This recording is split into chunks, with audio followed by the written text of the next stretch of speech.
सजा और सख्त करनी होगी ताकि वो जुर्म को रोकने का एक जरिया बन सके। पर फिलहाल जो रेप लॉज हैं वो भी काफी सख्त हैं। कानून से क्या होता है? खामियां तो हमारी कानून व्यवस्था में ही है। बरसों तक कोर्ट में केसेस चलते रहते हैं, फिर कुछ नहीं होता। जिस मशीनरी की जिम्मेदारी है कि इन कानूनों को लागू करे, वो अपना काम ठीक से हैंडल नहीं करता। चाहे एफआईआर दर्ज करना हो या फिर इन्वेस्टिगेशन करना हो या फिर चार्जेस फ्रेम करना हो, हर बात में लापरवाही, हर कदम पर रोड़ी। लेकिन ये सारी बातें हमारी रिपोर्ट के दायरे में नहीं आती। क्यों नहीं आती और क्यों नहीं आ सकती? हमारा काम है प्रेजेंट लॉज में जो चेंजेस करना है उसके बारे में सोचना, ये सिस्टम बदलना नहीं।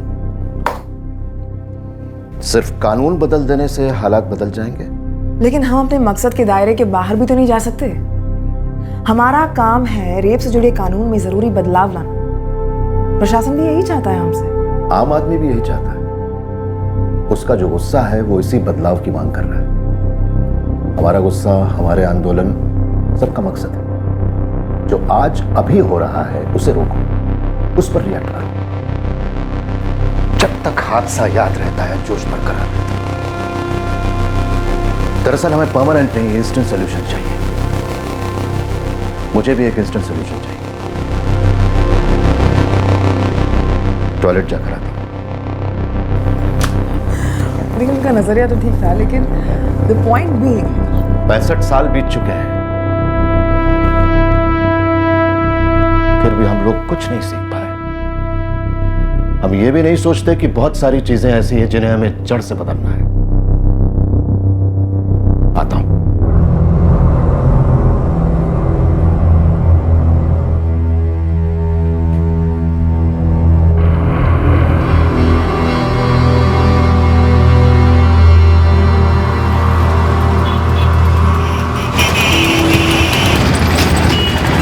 सर, मुझे मिस रचना गुप्ता को क्रॉस एग्जामिन करना होगा क्योंकि प्रोसिक्यूशन के मुताबिक वो न सिर्फ इस जुर्म की शिकार हुई है बल्कि इस जुर्म की ओनली आई विटनेस भी है।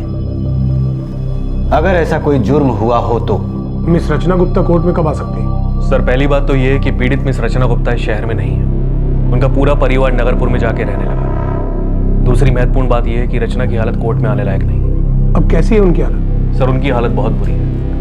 इस जुर्म की वजह से वो मेंटल डिसऑर्डर की शिकार हो चुकी है। ठीक है, आपको उनकी मेडिकल कंडीशन की रिपोर्ट्स कोर्ट में दाखिल करनी होंगी। अगली सुनवाई उसके बाद ही होगी।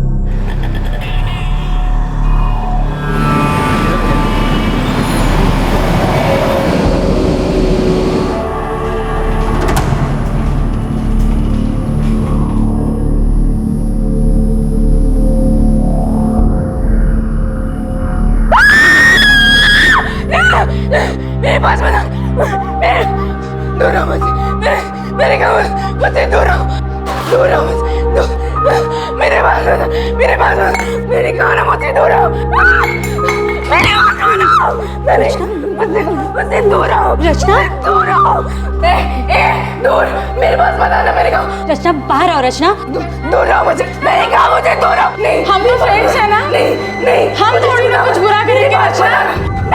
रचना रचना बाहर आओ। नहीं, मैंने कहा मंजू, जाओ, जाके डॉक्टर को लेके आओ। नहीं, मुझे ले जाओ, कोई कुछ नहीं करेगा। मेरे पास बता ना, मेरे पास बता ना। नहीं हाथ लगाऊंगी, लेकिन लेट जाओ रचना। रचना, कोई हाथ नहीं लगाएगा। चली जाओ यहाँ से, चली जाओ यहाँ से। Calm down, calm down. Calm down. Calm down, रचना, calm down, calm down, calm down, calm down.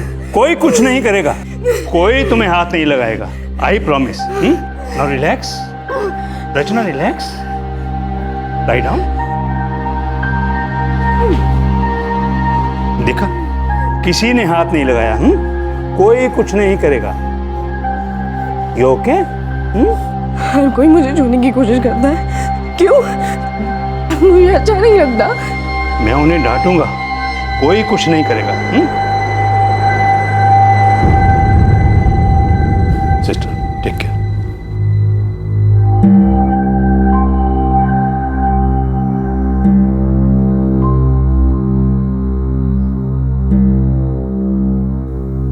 रचना राजपुर नगर जाकर कोर्ट में पेशी देने की हालत में नहीं है। तो हमें आपके एक लेटर की जरूरत पड़ेगी। केस इसी वजह से अटका पड़ा है कि डिफेंस रचना को क्रॉस एग्जामिन करना चाहता है। मेरी बेटी कभी ठीक हो पाएगी डॉक्टर साहब? मुश्किल है कुछ कहना। हालांकि शारीरिक रूप से काफी हद तक रिकवर हो चुकी है, लेकिन जो उसे मानसिक आघात पहुंचा है उसका असर बहुत गहरा है। मैं आपको रचना की मेडिकल कंडीशंस का लेटर दे देता हूं। Thank you.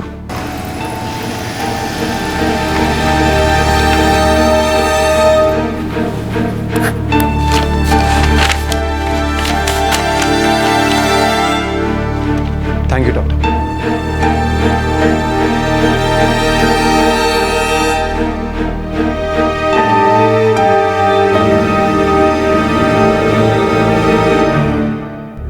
रचना गुप्ता सन 2001 में 21 साल की थी। 4 सालों से वो सिर्फ अस्पतालों के चक्कर काट रही थी। 4 सालों से उसके केस की सुनवाई अदालत में चल रही थी। ये वारदात हुई 4 साल पहले सन 1997 में और कुछ ही घंटों में उसकी जिंदगी उलट गई।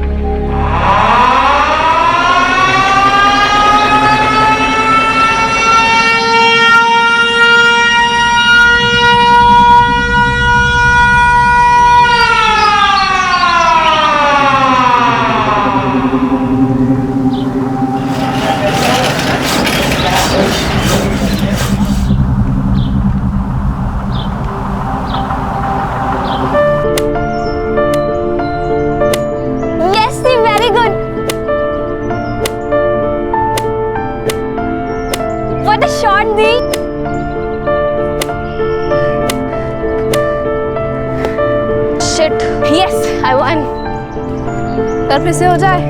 कल तो मैं ही जीतूंगी। चले, बाय नेहा। बाय दीदी। बीटेक एंट्रेंस क्लियर करना बहुत ही डिफिकल्ट होता है क्या? है तो, पर अगर एंट्रेंस क्लियर करना है तो मन लगा के पढ़ो। आप कॉन्फिडेंट हो ना कि आप एंट्रेंस पास कर लोगी? कॉन्फिडेंट तो हूँ, पर ओवर कॉन्फिडेंट नहीं हूँ। हाँ।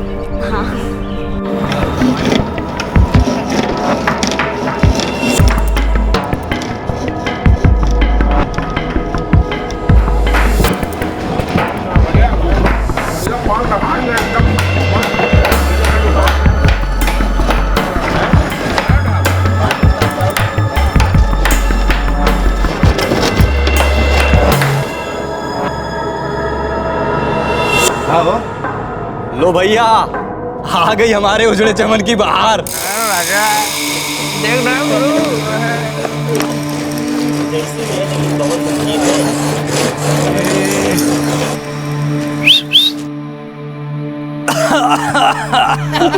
चलो यहाँ से, इनके मुंह मत लगो। यार जमीम, तू क्या बोलता है? ये लड़की की इसका 10वीं क्लास की है ना, कुछ ज्यादा ही छोटी लग रही है नहीं? सफी भाई, ये तो न्योता है, न्योता। अरे हमें भी न्योता है कि नहीं भाई? हाँ, अपना ही घर समझो। अरे यार, एक कच्ची कली हम पे नजर ही नहीं डालती। अरे भैया, खुला न्योता है। अब का तुम्हें बुलाया और कहा गोदी में बिठा के आओ शिवा। अरे भैया, खुद भी कुछ करो, तभी तो मजा है मेहमान नवाजी का। हाय हाय, ऐसी तीखी नजरों से देखती है, कलेजा चीर देती है। कसम से बता रहे हैं भैया।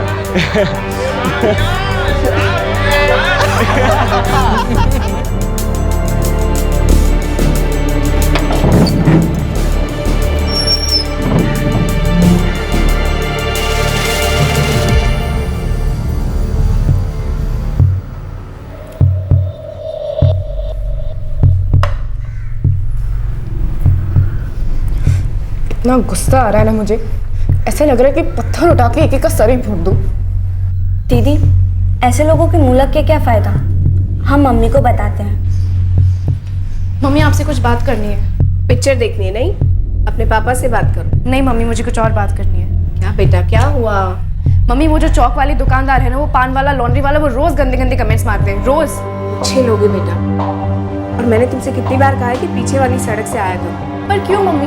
पीछे वाले रास्ते से 15 मिनट ज्यादा लगते हैं स्कूल से घर पहुंचने में। क्योंकि उस रास्ते पर ऐसे आवारा लोग नहीं होते। कुछ घटिया सड़क चाप लोगों की वजह से हम अपना रास्ता बदले?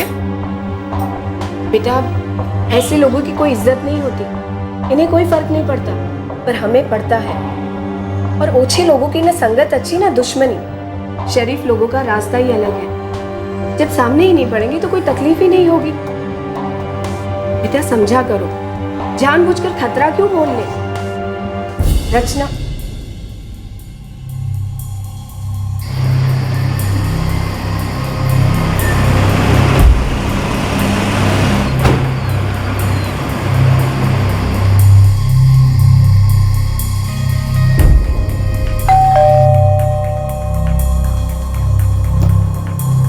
तैयारी कैसी चल रही है एग्जाम की? एकदम बढ़िया पापा। पापा 12th के बाद मैं भी बीटेक एंट्रेंस दूंगी। वेरी गुड बेटा, पर इस वक्त कॉन्सेंट्रेट ऑन 10th। पहले एसएससी में अच्छे मार्क्स, दीदी से भी अच्छे। Okay? Yes papa.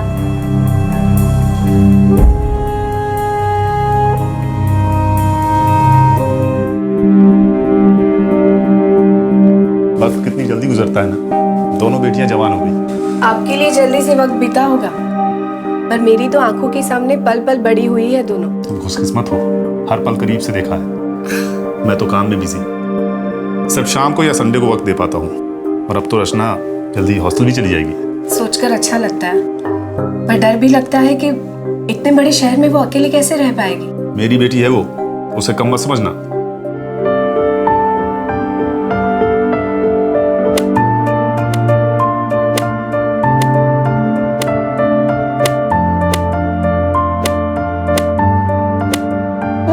Very good.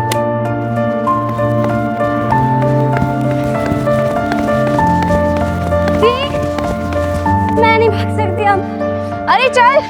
नहीं। क्यों तुम भाग नहीं सकती? भाग नहीं आता तुझे? मैं हर बार हार जाती हूँ। और वो हार जाती है तो क्या हुआ, ट्राई करना चाहिए ना। नहीं, मैं नहीं कर सकती अब।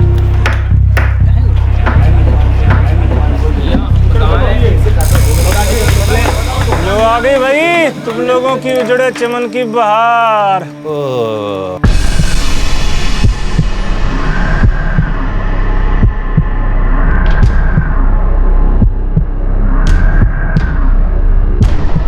गुड्डो रानी, अपना कपड़ा कभी हमें भी दो स्त्री को। ऐसी कड़क करेंगे स्कर्ट कि पहनने में मजा आ जाए।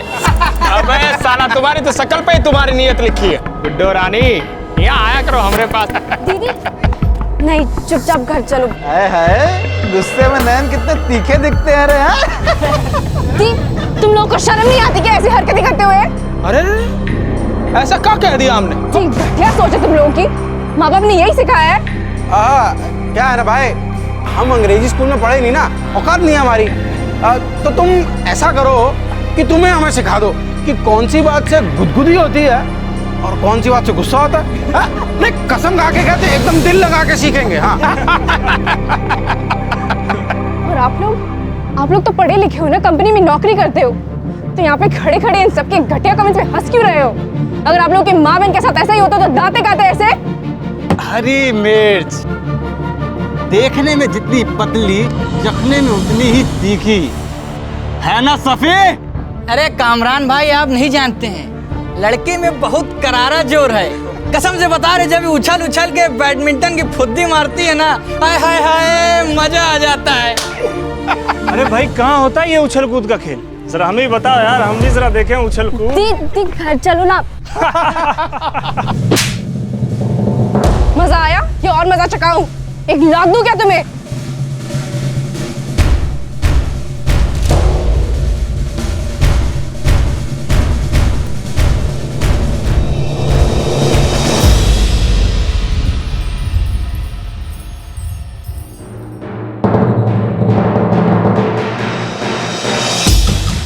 बेबी जी, आप यहाँ से जाओ, नहीं तो बवाल हो जाएगा। अपनी बहन को यहाँ से जल्दी लेके जाओ। दी चलो। देखो भाई, फीके एडवाइस दे रहे हैं, छोड़ दे ये सब। बड़े अफसर की बेटी है। लड़की के तेवर भी बड़े हैं और अच्छे भी।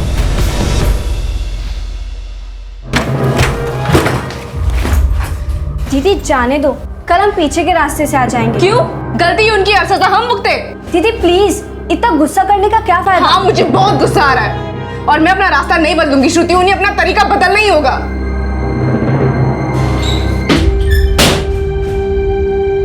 क्या हुआ? कुछ नहीं मम्मी। क्या हमें अपनी रिपोर्ट में लॉ अथॉरिटीज की खामियों पर उंगली रखनी चाहिए? शुरुआत वहीं से करनी चाहिए। नहीं, हमारा दायरा तय है। हमें सिर्फ रेप लॉज में बदलाव लाने के सुझाव देने, यही सही होगा। सही गलत दायरे, हम कब इन सब चीजों से ऊपर उठेंगे? रेप की वारदात के बाद उसका पोस्टमार्टम, कब इन्हीं चीजों तक सीमित रहेंगे? हम कब ये समझेंगे कि वक्त के साथ और आने वाले वक्त के हिसाब से हमें बदलना पड़ेगा? मेरे ख्याल से हमें मौजूदा रेप लॉज की स्टडी करके उन्हें और मजबूत बनाने के सुझाव देने चाहिए। मेरे ख्याल से सबसे ज्यादा इंपॉर्टेंट है सिक्योरिटी। वीआईपीज और पॉलिटिशियंस को सिक्योरिटी क्यों दी जाती है? क्योंकि उनकी जान को खतरा होता है, ऐसा सिस्टम का परसेप्शन है। उनकी सिक्योरिटी के लिए, उनकी सुरक्षा के लिए, उन्हें आने वाले खतरे से बचाने के लिए दी जाती है सिक्योरिटी। पर आप जरा हमारे देश के किसी भी नुक्कड़, किसी भी गली, किसी भी कस्बे, किसी भी शहर में जाकर देखिए, औरतें जो रोज सह रही हैं, वो सेक्सुअल हैरेसमेंट, वो ईव टीजिंग, हम क्या कर रहे हैं उनके लिए? सिक्योरिटी की बहुत बड़ी जरूरत उन्हें भी तो है। लॉ तो जुर्म हो जाने के बाद हस्तक्षेप करता है, लेकिन अगर हमें जुर्म के इस सिलसिले पर अंकुश लगाना है तो हमें यह सोचना होगा कि जुर्म को होने से कैसे रोकें। You're a grumpy old man. 65 साल का हूं, सठिया गया हूं, इसीलिए जल्दी चिढ़ जाता हूं। लेकिन बेहतर यह है कि चिढ़ के ही सही, लेकिन हम असलियत को पहचानें। इससे पहले कि देश के सारे लोग चिड़चिड़ा उठें और सबके सामने यह सवाल करने लगे कि क्या हमारा संविधान सिर्फ ताकतवर और अमीरों के लिए है, एक आम आदमी के लिए नहीं? जब तक लोग नहीं चिढ़ते हमें अपना काम करना है, कानून को ठीक करना है।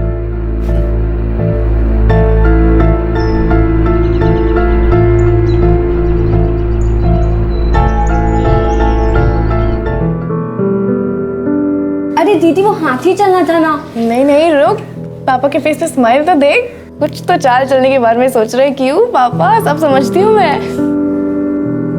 ये तो गलत है। हाँ, तुम दोनों हमेशा एक साथ मिलकर मेरे खिलाफ खेलती हो, ये तो नाइंसाफी है। हाँ नाइंसाफी तो होगी, पर अब ना आप अपना वजीर बचाइए।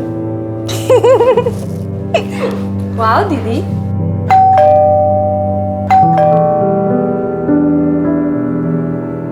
पूरा बोर्ड याद है मुझे, कोई चीटिंग मत करना, कोई प्यादा हिलाना मत।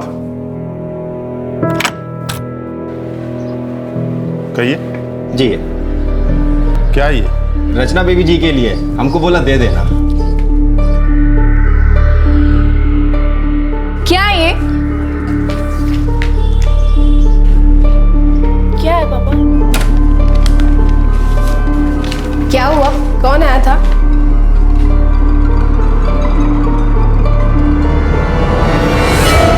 ये कृष्णा कौन है? कृष्णा मेरी क्लास में पढ़ता है। क्यों, क्या हुआ पापा? ये सब क्या हो रहा है स्कूल में? क्या लिखा उसने? रचना डार्लिंग, तू बहुत सेक्सी लगती है। जब तू चलती है, तेरी उड़ती स्कर्ट देखकर मेरा दिल भी ऊपर नीचे होता है। तेरी बॉडी को ऊपर से नीचे तक चूमने का मन करता है, छूने का दिल करता है। मुझे मालूम है जान, तू भी तो यही चाहती है, तभी रोज खूब इशारे देती है। मैं ही बेवकूफ़ हूँ जो इशारे नहीं समझा अब तक। लेकिन अगली बार मिलूंगा तो अपनी भूख और तेरी प्यास दोनों मिटा दूंगा। तेरा और सिर्फ तेरा कृष्णा। पापा ये कृष्णा नहीं लिख सकता। कृष्णा एक बहुत ही अच्छा लड़का है। तो फिर किसने किया है? ये जरूर उस लॉन्ड्री वाले और उसके घटिया दोस्तों ने ही लिखा होगा। पापा वो रोज मुझे और श्रुति को तंग करते हैं।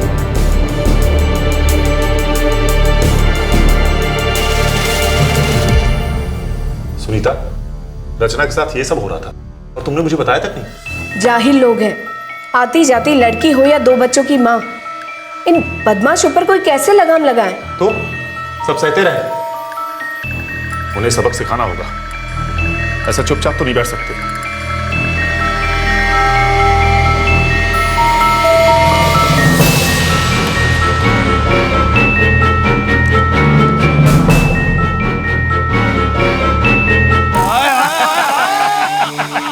अरे लौंडिया और उसका बाप पूछते रहे कहाँ है, हम पट्ट से हाथ में थमा दिए चिट्ठी और खिसक लिए। तो बाप ने जम के धुलाई की होगी छोकरी की। तो पता चलेगा आज। अबे वो देखो हमारे उजड़े में चमन की बहार का बाप आ रहा है। आने दो उनको डिस्टर्ब मत करो। ये क्या गंदगी है? गंदगी? अरे साहब, हमको किसी ने बोला चिट्ठी दे दो, हम दे दिए। तुम सब कान खोलकर सुन लो, अपनी औकात में रहो, सुधर जाओ नहीं तो यहाँ से बाहर फिरवा दूंगा, समझे? क्या हुआ सर, बताइए तो सही। तुम हो कौन? कौन हो तुम बीच में टांग अड़ाने वाले? अरे हम जो भी हैं उससे आपको क्या, चिल्लाते हुए तो आप आए यहाँ पे। देखो तुम जो भी हो, ज्यादा होशियारी नहीं, और अगली बार तुम में से किसी ने ऐसी कोई हरकत की, मेरी बेटी के साथ बदतमीजी की, तो सीधा पुलिस लेकर आऊंगा और ये जो दुकान है ना सब उखड़वा के फिरवा दूंगा। और हाँ, इसे खोखली धमकी मत समझना, अपनी रोजी रोटी का ख्याल रखो, वरना जो होगा उसका तुम्हें अंदाजा भी नहीं है।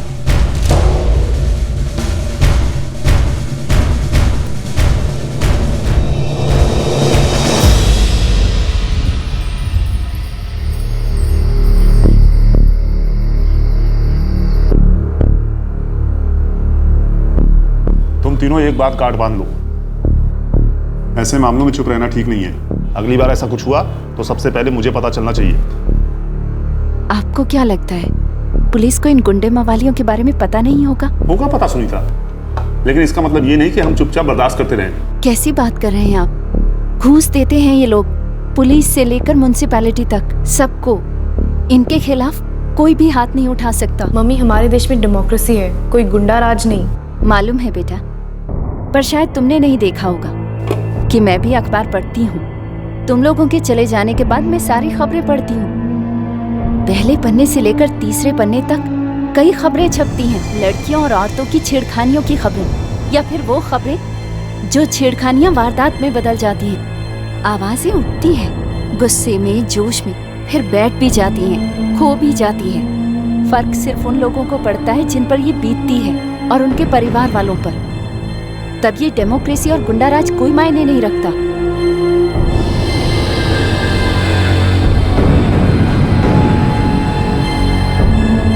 सर, ये मेडिकल रिपोर्ट है।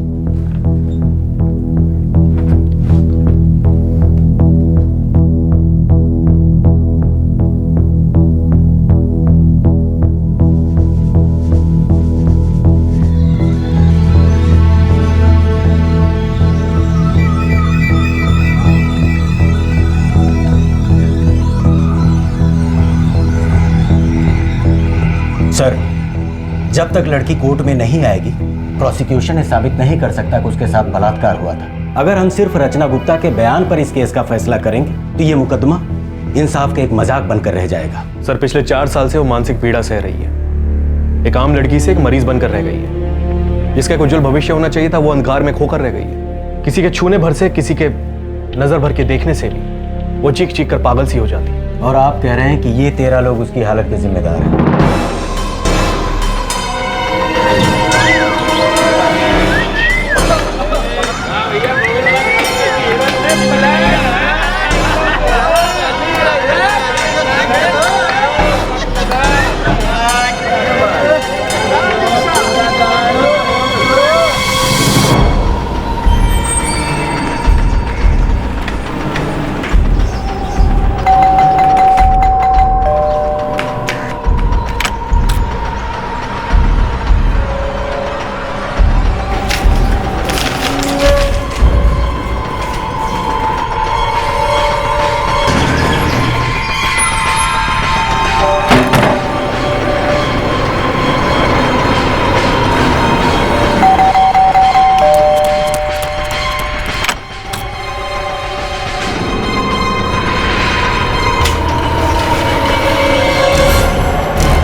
मेरी वार्निंग का इन लोगों पर जरा भी असर नहीं हुआ। इनकी शर्मनाक हरकतें अभी भी जारी है। मेरी बेटियों को रोज बुरी तरह से तंग करते हैं। और मेरी बेटी ही क्यों, ऐसी ही न जाने कितनी लड़कियां और औरतें होंगी जो इन गुंडों से परेशान होंगी, आप तक आने की हिम्मत नहीं करती होंगी। इन गुंडों पर रोक लगाना जरूरी है, इससे पहले कि ये कोई संगीन वारदात कर बैठे, उन पर एक्शन लेना जरूरी है। आप फिक्र मत कीजिए सर, हम एक्शन भी ले लेंगे।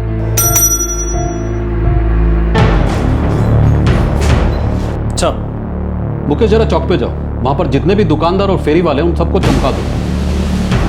उनसे कहना कि उनके खिलाफ एक लड़की को छेड़ने की कंप्लेंट दर्ज हुई है। अब अगर वो नहीं सुधरे तो उन सबको एरिया से बाहर निकलवा कर फेंकवा दूंगा। सर कुमार साहब, सिर्फ वार्निंग देना काफी होगा क्या? गुप्ता साहब, पुलिस वालों की वार्निंग अच्छी तरह समझते हैं वो लोग। आप देखिएगा, आइंदा से वो किसी भी लड़की को छेड़ने की हिम्मत नहीं करेंगे।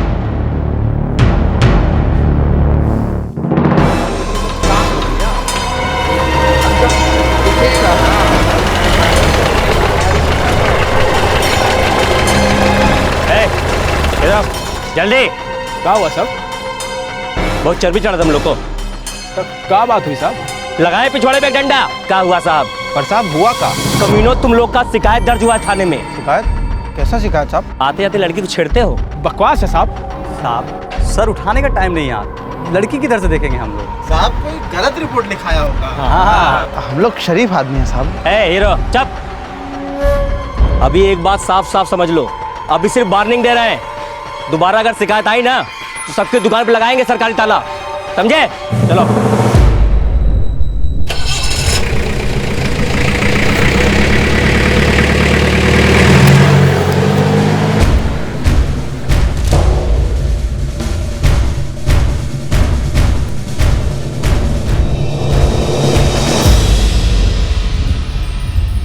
सिर्फ एक चेतावनी, क्या सिर्फ एक चेतावनी देकर आने वाले खतरे को रोका जा सकता है?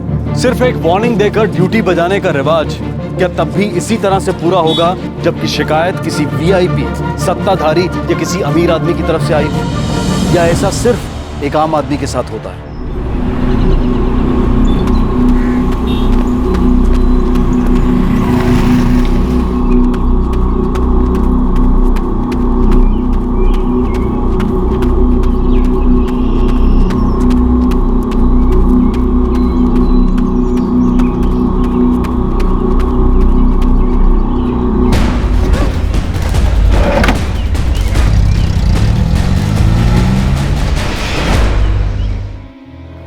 लगभग 90% लोगों का यह मानना है कि बलात्कारियों को मौत की सजा ही मिलनी चाहिए। रेयरेस्ट ऑफ रेयर कैटेगरी में भी ये सजा दी जा सकती है। कुछ लोग तो केमिकल कास्ट्रेशन के हक में भी आवाज उठा रहे हैं। मेरे ख्याल से डेथ पेनल्टी ही जुर्म रोकने में कारगर होगा।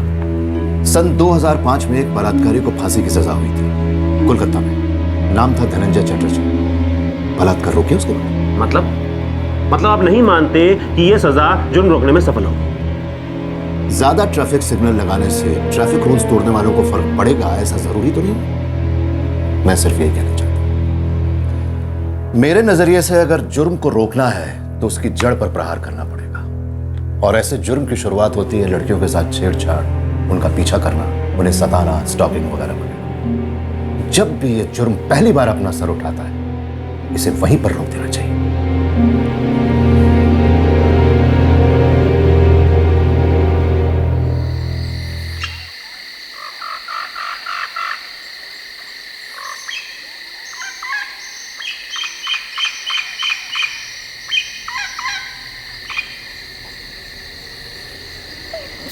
मुझे प्लीज छोड़ दो।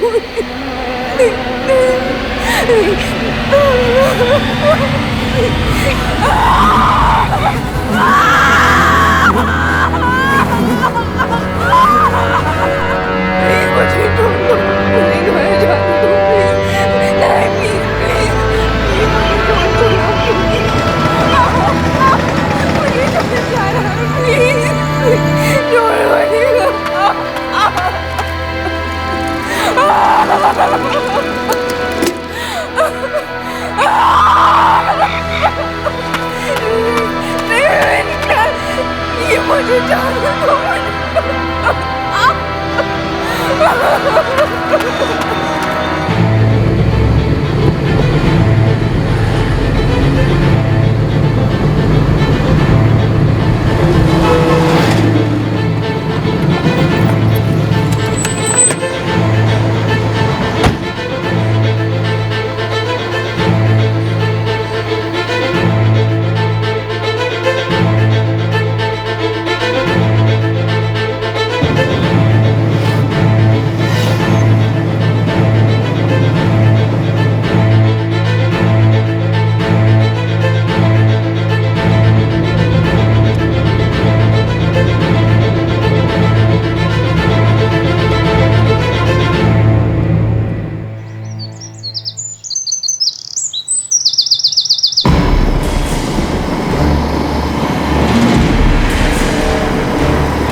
रामेश्वर गुप्ता आप हैं? जी हाँ।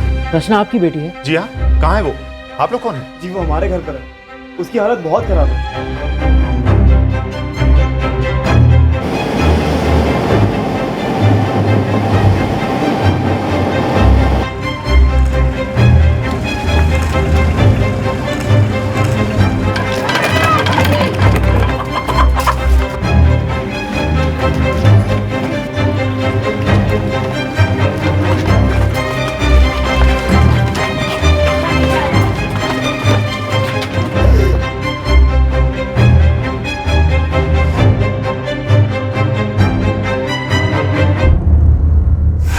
गुंडों पर रोक लगाना जरूरी है, इससे पहले कि ये कोई संगीन वारदात कर बैठे। उन पर एक्शन लेना जरूरी है। गुप्ता साहब, आपकी बेटी हो?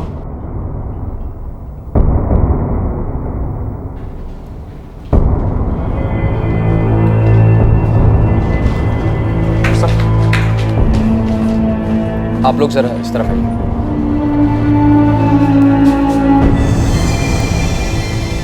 देखिए, लड़की अभी सदमे में है, उसके साथ बलात्कार हुआ है। गैंग रेप, जानवरों की तरह नोचा है लड़की को, बुरी हालत है अभी उसकी। लड़की का बयान ले सकते हैं? जी नहीं, अभी वो होश में नहीं है, पर आई थी तब थी, लेकिन काफी शॉक में थी, कुछ बोल नहीं पा रही थी। गुप्ता साहब, मैं कंप्लेंट दर्ज करता हूं, आपको कंप्लेनेंट बनना होगा।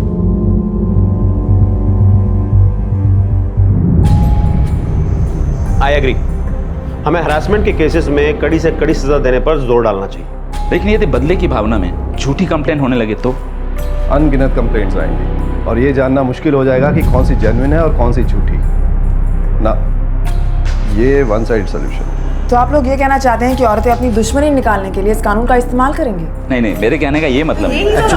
एक्चुअली जरूरी यह है कि हैरेसमेंट की कंप्लेंट्स ना सिर्फ दर्ज की जाएं, बल्कि बराबर से उन पर फॉलोअप भी होना चाहिए।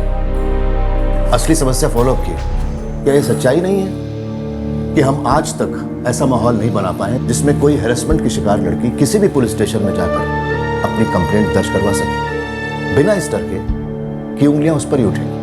क्या उसकी शिकायत को गंभीरता से लिया जाए? क्या हम ये नहीं समझ पा रहे हैं कि हमारी लॉ एनफोर्समेंट अथॉरिटी का एक छोटा सा गलत कदम, उनकी एक छोटी सी गलती किसी बहुत बड़े घिनौने जुर्म को जन्म दे सकती है?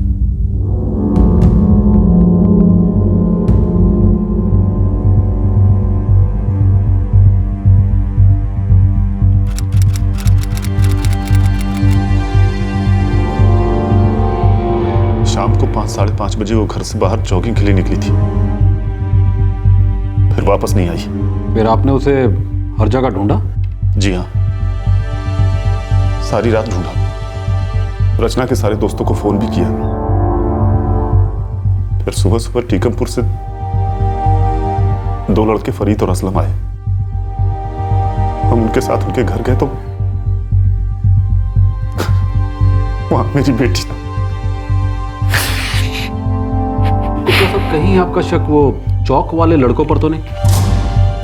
जी हाँ, और अगर आपको याद होगा तो मैं पहले भी आपके पास उनकी शिकायत लेकर आया था, कहा था सख्त एक्शन लीजिए।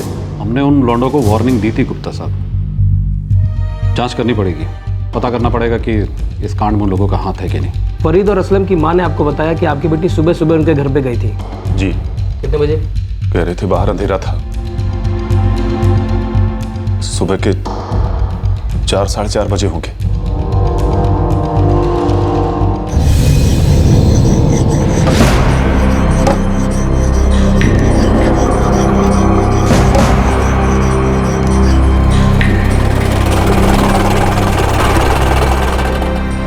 इधर आओ, इधर आओ, इधर आओ, जल्दी। क्या हुआ साहब? कल रात को कहाँ थे तुम लोग? घर पे साहब। घर कहाँ पे बे? सब जयराम कॉलोनी के पीछे दुर्गा नगर साहब। तू कहाँ रहता है? साहब तिकमपुर बस्ती साहब। वो लड़की वहीं मिली थी ना? हाँ जी। कल रात को क्या किया था तूने उस लड़की के साथ? कौन सी लड़की साहब? साहब मैं तो अपने घर पे था साहब। पिछवाड़े डंडा पड़ेगा ना तो सच बोलेगा। मैं उस लड़की की बात कर रहा हूँ जिसको तुम लोग आते जाते छेड़ा करते थे। साहब आप आके हमें वार्निंग दिए थे, उसके बाद तो हम उस लड़की की तरफ आंख उठाकर भी नहीं देखते थे। तू कहाँ रहता है? सब दुर्गा नगर। और ये पान वाला किधर है? साहब वो आया नहीं। वो लड़की रचना गुप्ता, बहुत नाजुक हालत है उसकी। शाम होने तक थाने आकर कांड करने वालों के नाम बता देना, वरना फिर जो कांड होगा बर्दाश्त नहीं कर पाओगे।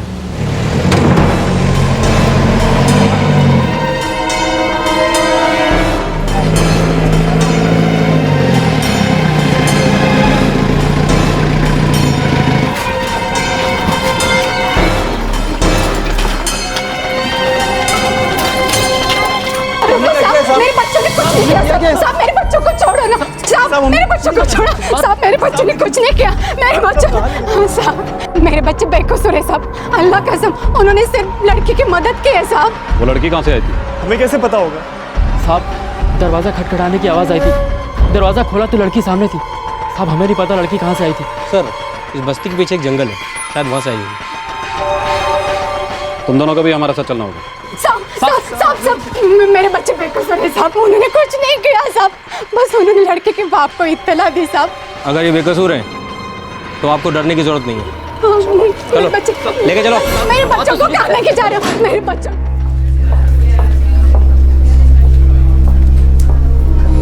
थोड़ा वक्त लगेगा, जख्मों का इलाज कर दिया है, लेकिन मेंटली रिकवर होने में थोड़ा टाइम लगेगा।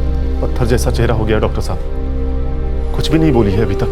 जानता हूँ सदमे में है, उसे काउंसलिंग की ज़रूरत है। हॉस्पिटल की काउंसलर शाम को आएंगी, मैं उन्हें रचना से मिलने के लिए कहता हूँ। बेटा कुछ नहीं हुआ है, बेटा सब ठीक है, बेटा कुछ नहीं हुआ है। दीदी क्या हुआ? आप हटिए साइड, फिरोजिश लेके आओ जल्दी। बेटी क्या हुआ?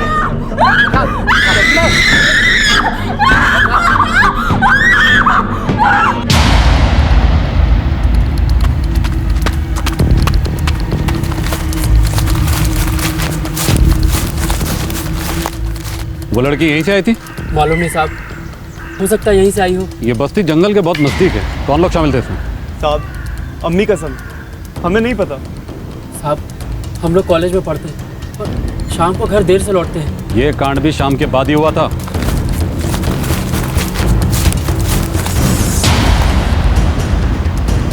सर इधर कुछ कपड़े मिले हैं, शायद लड़की के लगते हैं।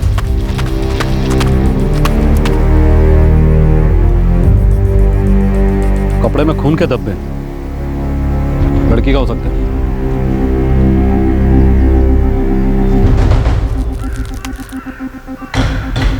तुम दोनों को थाने में आना होगा बयान देने के लिए। साहब हमने तो इंसानियत के नाते लड़की की मदद की और क्या किया क्या नहीं किया ये हम पता लगा लेंगे।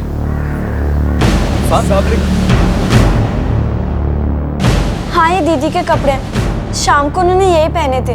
इन कपड़ों को फॉरेंसिक और मेडिकल जांच के लिए भिजवा दो। सर।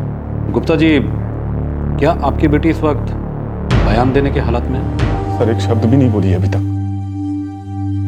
जब से ये सब हुआ है सिर्फ रोती है और चीखती है। हमने उन दोनों लड़कों फरीद और असलम के बयान ले लिए, लेकिन इस वारदात की एक ही चश्मदीद गवाह आपकी बेटी, जिसका बयान लेना बहुत ही जरूरी है। मुझे पता है सर, ये उन चौक वाले दुकानदारों का ही काम है।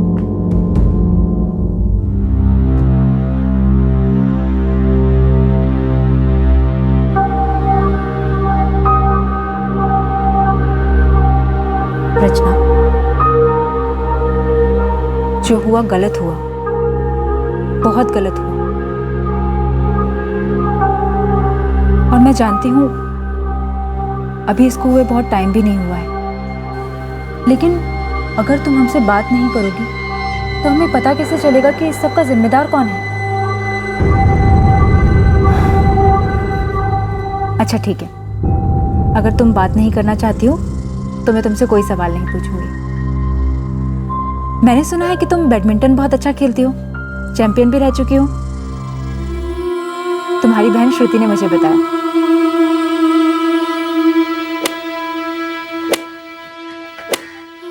और मैंने ये भी सुना है कि तुम पढ़ाई में भी बहुत अच्छी हो। तुम बीटेक की तैयारी कर रही थी ना?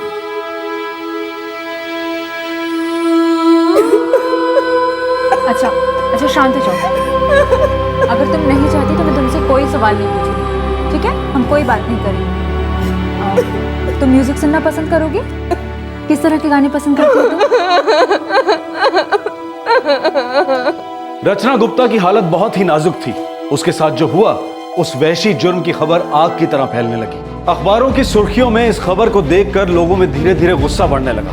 लोग सड़कों पर उतर आए और दोषियों को सजा दिलवाने की मांग करने लगे। उनके गुस्से को काबू में लाना पुलिस और प्रशासन दोनों के लिए बेहद मुश्किल होता जा रहा था। शहर में कर्फ्यू लगा दिया गया है। नागरिकों से निवेदन है कि वे अपने घरों से बाहर ना निकले। शहर में कर्फ्यू लगा दिया गया है। नागरिकों से निवेदन है कि वे अपने घरों से बाहर ना निकले।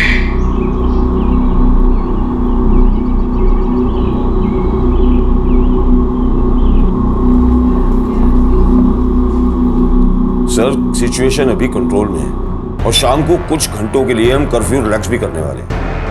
नहीं सर, अभी तक किसी को गिरफ्तार नहीं किया हमने। लड़की का बयान नहीं है सर हमारे पास, और ऐसे ही किसी को गिरफ्तार करके हम माहौल को और नहीं बिगाड़ना चाहते सर। मैं मामले की गंभीरता को समझ रहा हूं सर। इन्वेस्टिगेटिंग ऑफिसर को जैसे ही इस जुर्म में शामिल किसी एक आदमी का ही पता चलता है, मैं फौरन उन पर एक्शन करूंगा सर।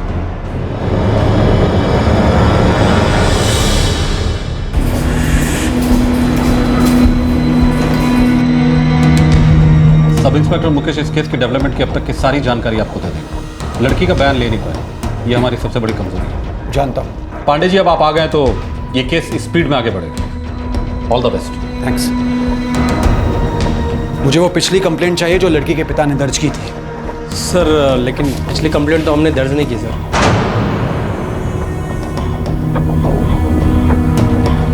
ठीक है, चौक के सारे दुकान वालों को हिरासत में ले लो। जिन जिन की भी दुकान है, सबके सब मुझे 1 घंटे में यहां चाहिए।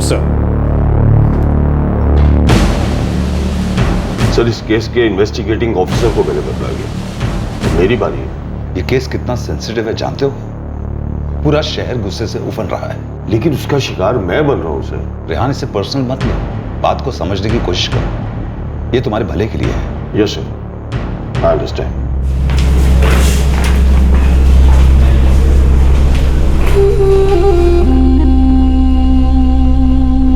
दीदी, स्कूल में सब आपको बहुत मिस कर रहे हैं और नेहा ने आपके लिए कार्ड भेजा है। देखो, गेट वेल सून। ये देखो, अच्छा है ना?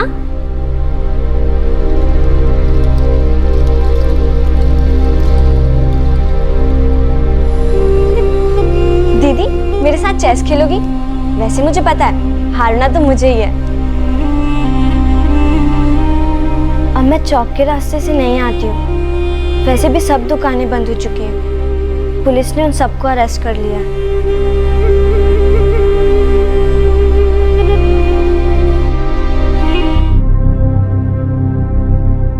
कपड़ों से मिले ब्लड सैंपल्स लड़की से मैच करते हैं और कई सारे सीमन के ट्रेसेस भी मिले हैं। बहुत ज्यादा ट्रेसेस हैं।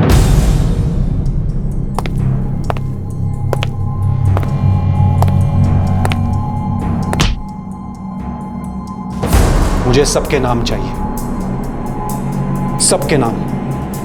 तुम में से कोई एक भी अगर बकेगा ना तो मेरे लिए काफी है। और ये किसी एक का मुंह खुलवाने के लिए मैं किसी भी हद तक जा सकता हूं, और मेरा यकीन मानो, किसी भी हद तक। और तुम लोगों को मेरी इस हद का अंदाजा नहीं है। इसीलिए आपस में तय कर लो कि पहले कौन बकेगा।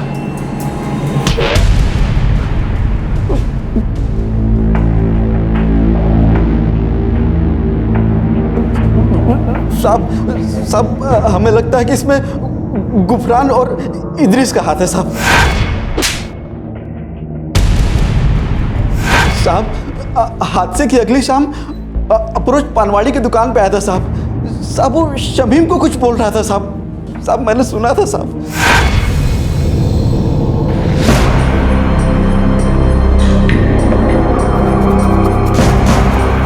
बस्ती के 2 लड़के थे पुलिस के साथ, पर दोनों को कुछ मालूम नहीं था। लड़की भी कुछ बोल नहीं पा रही, ऐसा मैंने सुना है। अच्छा है। यह अफरोज गुफरान का लंगोटिया है, जो इदरिस का दोस्त है। और कौन कौन था उनके साथ? साहब शमीम है जो इदरिस के साथ काम करता है। और वो आफ्ताब वो हमेशा गुफरान के साथ ही आता था साहब। घर कहाँ है उनका?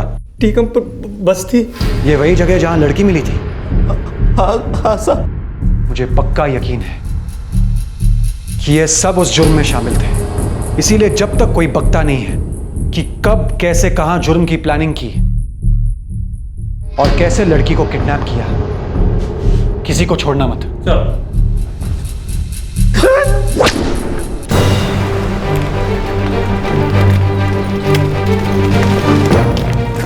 सवेरा गुफरान का घर।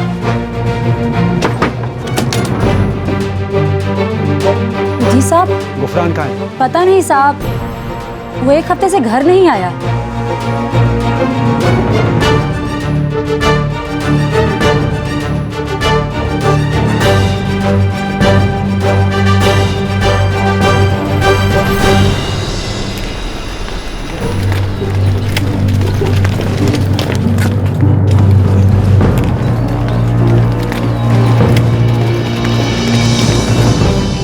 ये घर है। आओ।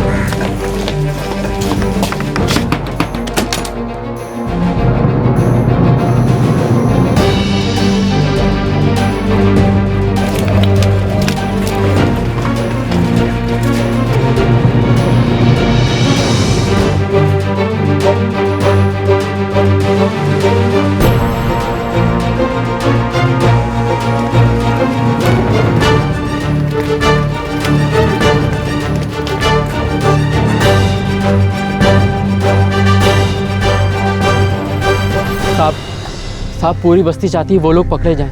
नाक में दम करके रखा है उन्होंने। मुकेश, निगरानी और भी तेज कर दो, सबको दर्द दबोचो, कोई भी बच ना सके। जहन्नुम बना दो उन कमीनों की जिंदगी। जी सर।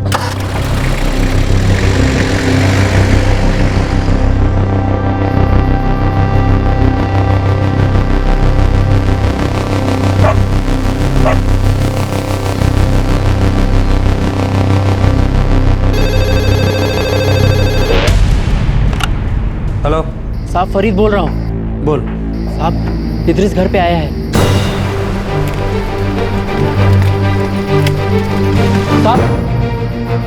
साहब वो घर के अंदर है। यहाँ आ जाओ।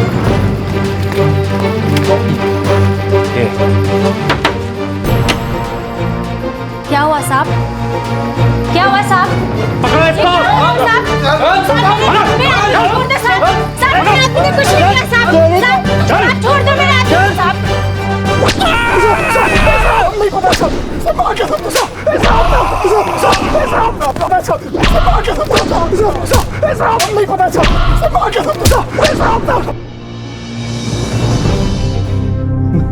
सच कह रहे साहब, हम सिर्फ साथ थे साहब, प्लानिंग हमारी नहीं थी साहब। तो किसकी थी प्लानिंग?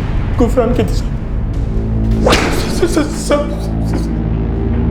और कौन था उनके साथ? आफ्ताब, शमीम और अफरोज। और कामरान, खालिद, शिवा, वेणु, आरिफ। सब इन सबको मालूम था क्या होने वाला है। अभी सिर्फ वार्निंग दे रहे हैं, दोबारा अगर शिकायत आई ना तो सबकी दुकान पर लगाएंगे सरकारी ताला। चलो।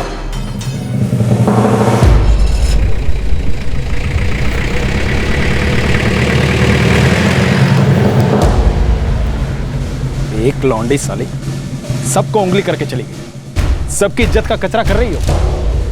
छोटी स्कर्ट पहन के फुदकती है और इल्जाम हम पे लगाती है।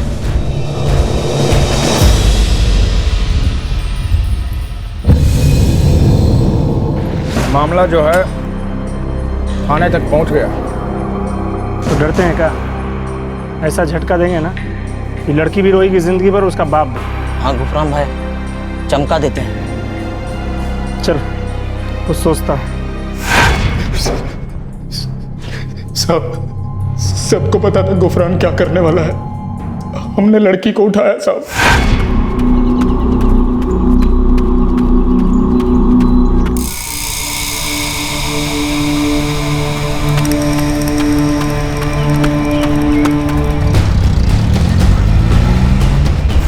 जंगल में लेके गए साहब।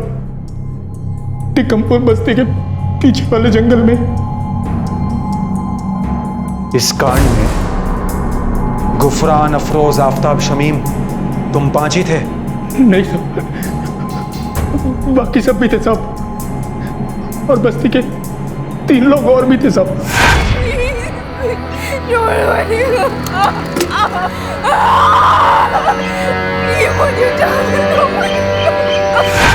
नाम बोलो। आकाश, नवीन और सोहेल थे साहब।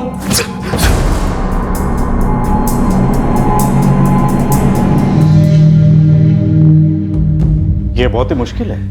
मैं इस वक्त रचना का स्टेटमेंट नहीं ले रहा हूँ। स्टेटमेंट तो दूर की बात है, वो अभी किसी को पहचानने की हालत में भी नहीं है। देखिए डॉक्टर, मुजरिमों की शिनाख्त करना बहुत जरूरी है। उस आदमी इद्रिस ने अपना जुर्म कबूल कर लिया है। रचना का उसे आइडेंटिफाई करना बहुत जरूरी है। मैं उसका बयान मजिस्ट्रेट के सामने लेना चाहता हूँ। ये केस के लिए बहुत इंपॉर्टेंट है।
इससे ज्यादा नहीं, तब तक नहीं जब तक कि पूरी तरह ठीक नहीं हो जाती, नहीं तो इनकी सेहत पे बुरा असर पड़ेगा। मैं समझ सकता हूँ।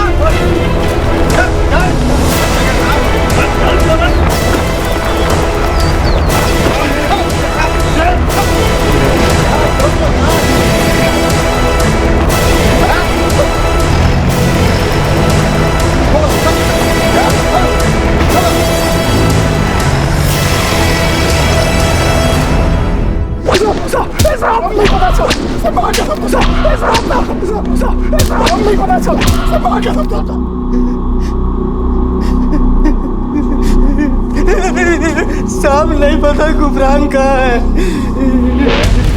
साहब हमें नहीं मालूम साहब, वो इद्रिस का दोस्त है साहब, हमारी जान पहचान थी बस, और कुछ नहीं साहब। बता नहीं तो हड्डी पटली तोड़ देंगे। सब हमने सब कुछ सच सच बताया सब। हमें नहीं पता कुत्ता गुफरान कहाँ है। हमें पता होता ना सब तो बता देते सब। बस्ती पे और घर वालों पे नजर रखो, मुझे ये आदमी चाहिए। सर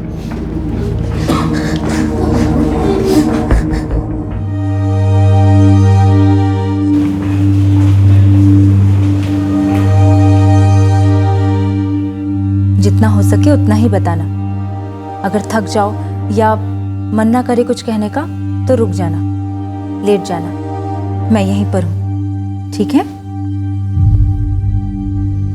देखो रचना, हमने आज तक तुम्हारा इंतजार किया है और तुम्हारे ठीक हो जाने तक भी करेंगे।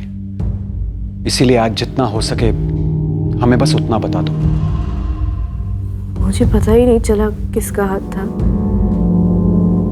जिसने मेरे चेहरे को रुमाल से ढक दिया।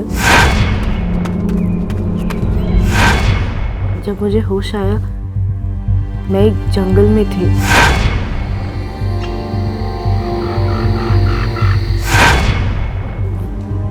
आदमी थे, मुझे नहीं पता कितने थे। वो सब मुझे देख रहे थे। टॉर्च की रोशनी से मैंने एक का चेहरा देखा। उसके हाथ में एक टॉर्च था।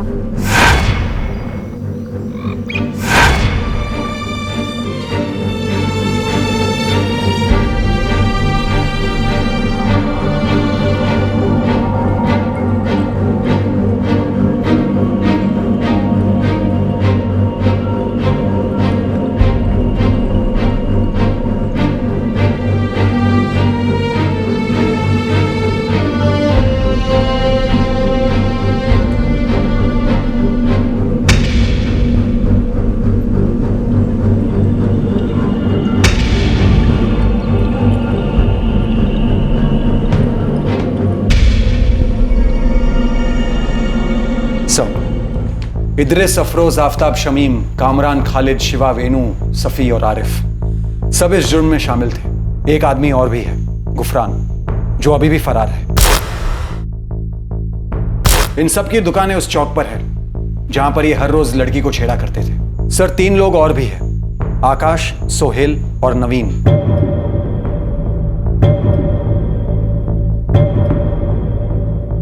तीनों तिकमपुर बस्ती के हैं। ये लोग उस रास्ते से गुजर रहे थे जिस वक्त ये कांड हो रहा था, और ये लोग भी शामिल हो गए।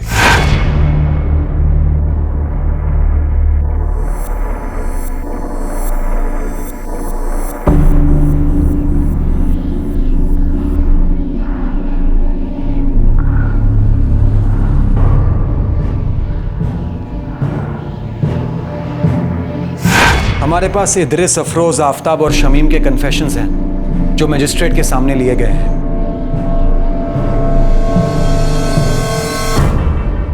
यह है विक्टिम रचना गुप्ता का पहला बयान, जो 18 जून 1997 को राजपुर नगर जनरल हॉस्पिटल में लिया गया है। रचना इस जुर्म की एकलौती चश्मदीद गवाह है। और 30 जून को वो लोग यहां से शिफ्ट हो गए? जी सर, 30 जून को रचना अपने परिवार के साथ राजपुर नगर से नगरपुर चली गई, जहां उसके पिता ने तबादला लिया था।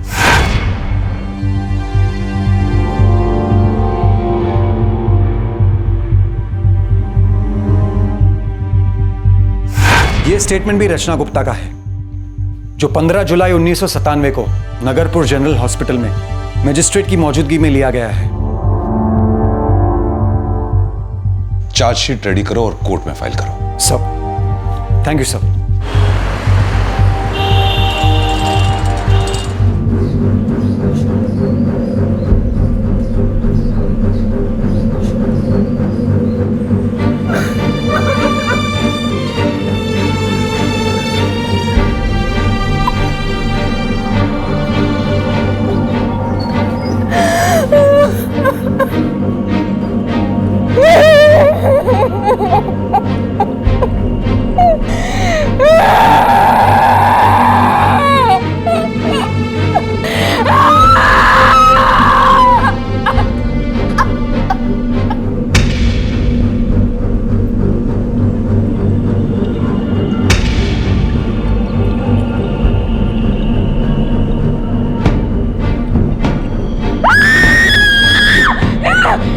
मेरे पास बना, मेरे दूर हो मुझे, मेरे गाँव मुझे दूर हो, मेरे गाँव मुझे दूर हो, मेरे गाँव मुझे दूर हो।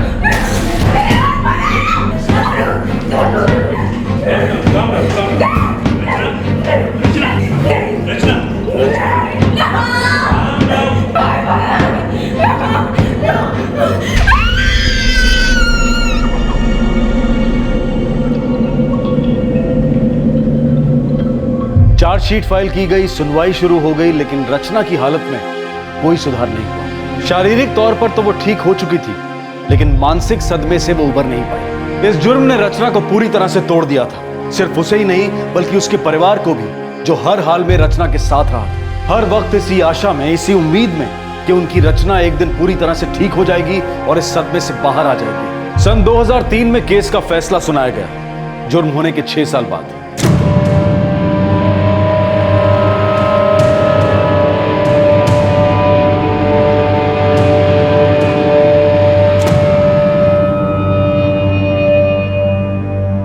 डिफेंस की ये दलील कि पीड़ित लड़की की गैर मौजूदगी में क्रॉस एग्जामिन किए बिना कोई ठोस सबूत नहीं मिलता, कोर्ट इस दलील को खारिज करती है।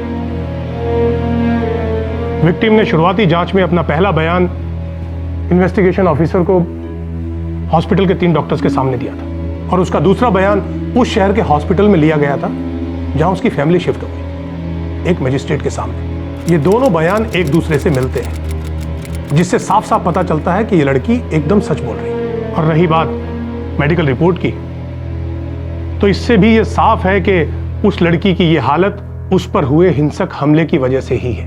प्रोसिक्यूशन ने इन अपराधियों का जुर्म सारे सबूतों के साथ साबित किया है। ये अपराधी जिन्होंने एक लड़की की मर्यादा भंग की है, एक ऐसी लड़की जिसका उज्जवल भविष्य था और इस घिनौने जुर्म की वजह से उसका वो भविष्य खत्म हो गया और अब वो शायद एक लंबे समय तक इस सदमे से लड़ती रहेगी। यह अदालत इन अपराधियों को किसी भी हमदर्दी के काबिल नहीं समझती, बल्कि कड़ी से कड़ी सजा का हकदार मानती है। ऐसी सजा जो न्याय के अनुरूप हो और इस जुर्म के काबिल हो। इसलिए यह अदालत इन अपराधियों को उम्र कैद की सजा सुनाती है और साथ ही यह आदेश भी देती है कि उस लड़की के इलाज का सारा खर्च ये उठाएंगे, तब से जब उस लड़की को पहली बार अस्पताल ले जाया गया था।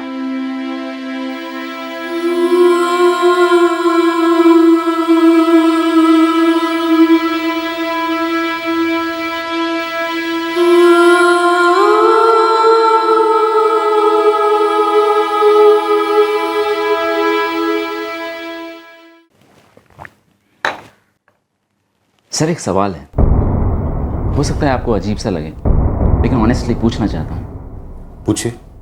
क्या सचमुच कुछ बदलेगा? वाकई कभी कुछ बदलना ही पड़ेगा।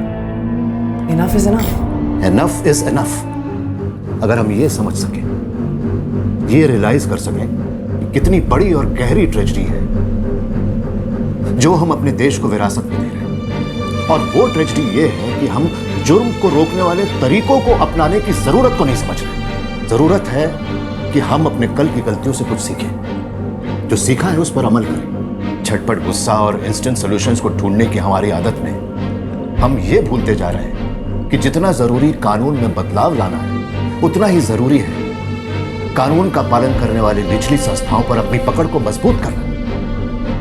समस्या का समाधान सतह पर नहीं, सिर्फ कीबोर्ड से टच स्क्रीन और टच स्क्रीन से स्मार्टफोन्स आने पर समस्या हल नहीं होती।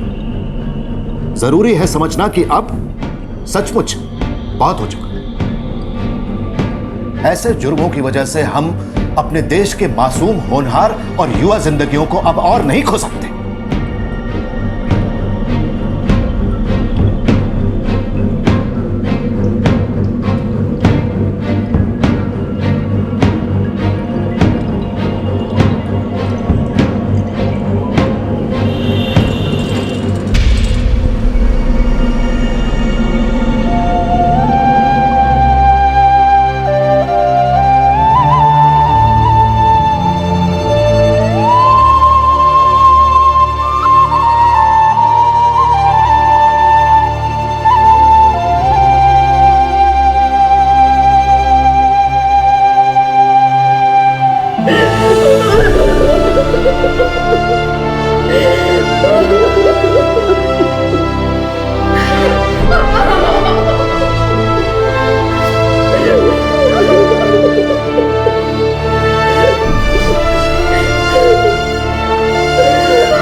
सन 2009 में रचना गुप्ता का देहांत हो गया। पूरे 11 साल तक मानसिक यातना सहने के बाद फरार मुजरिम गुफरान 2004 में पकड़ा गया। 6 साल तक उस पर मुकदमा चला और सन 2010 में उसे भी उम्र कैद की सजा दी गई। शहर छोटे हो या बड़े, सड़कें चौड़ी हो या सकरी, लेकिन हर मोहल्ले, हर मोड़, हर नुक्कड़ से गुजरते हुए क्या औरतें और लड़कियां अपने आप को सुरक्षित महसूस करती हैं? हर आम आदमी, हर सोसाइटी, हर कॉलोनी, हर अथॉरिटी ये बात अच्छी तरह से जानती है कि गली के किस मोड़ पर कहां असामाजिक तत्व मौजूद हैं। इसका मतलब ये नहीं कि हम अपने आसपास के हर इंसान को शक की नजर से देखें, या फिर ये कि मोड़ पर खड़ा हर इंसान मुजरिम है, खतरनाक है। लेकिन इतनी सतर्कता, इतनी अलर्टनेस जरूरी है कि किसी अनहोनी को रोका जा सके, जुर्म को होने से पहले ही रोका जा सके। हर जुर्म कुछ ऐसे हालात, कुछ ऐसी स्थितियां सामने लेकर आता है जो शायद हम सब ने कभी ना कभी नजरअंदाज की होंगी। क्या हम उनसे कुछ सीख सकते हैं? क्या हम उस सीख को अमल में ला सकते हैं? क्या हमें तबाह कर देने वाली इन त्रासदियों के दर्दनाक सिलसिले को रोकने का कोई और भी तरीका है? आपसे फिर मुलाकात होगी क्राइम पेट्रोल दस्तक में एक और नए केस के साथ। इस तरह के और भी एपिसोड देखने के लिए हमारे चैनल को सब्सक्राइब करें और बेल आइकन दबाना ना भूलें।